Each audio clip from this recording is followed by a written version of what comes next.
আসসালামু আলাইকুম রহমতুল্লাহি বরকাতু। দুনিয়া ও আখিরাতের কল্যাণের রয়েছে বিশেষ কিছু আয়াত। তার মধ্যে সূরা তাওবা শেষ 2 আয়াত ও বিদ্যমান। এখানে আয়াত ও তার ফজিলত তুলে ধরা হলো। লাকাদ জাআকুম রাসূলুহুম মিন আনফুসিকুম আলাইহি মা আনিতুম হারিসুন আলাইকুম বিল মুমিনিনা রাউফুর রাহিম ফা আনতা ওয়াল্লাহ ফাকুল হাসবি আল্লাহু লা ইলাহা ইল্লা হুয়া আলাইহি তাওয়াক্কালতু ওয়া হুয়া রাব্বুল আরশিল আজিম।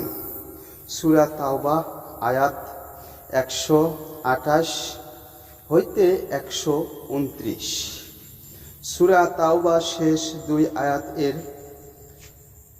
অনুবাদ 128 নম্বর।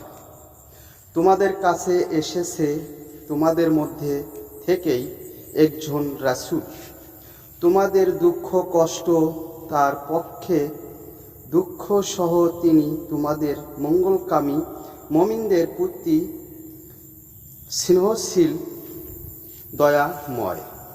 129। এ সত্ত্বেও যদি তারা বিমুখ হয়ে থাকে তবে বলে দাও, আল্লাহই আমার জন্য যথেষ্ট, তিনি ব্যতীত আর কারো বন্দেগী নেই। আমি তারাই ভরসা করি এবং তিনি মহান আরশের অধিপতি। হযরত আবু দারদা রাদিয়াল্লাহু আনহু বলেন, যে ব্যক্তি সকাল সন্ধ্যা সূরা তাওবা শেষ 2 আয়াত 7 বার করে পাঠ করবে, আল্লাহ তাআলা তার সব কাজ সহজ করে দিবেন। কুরবতী।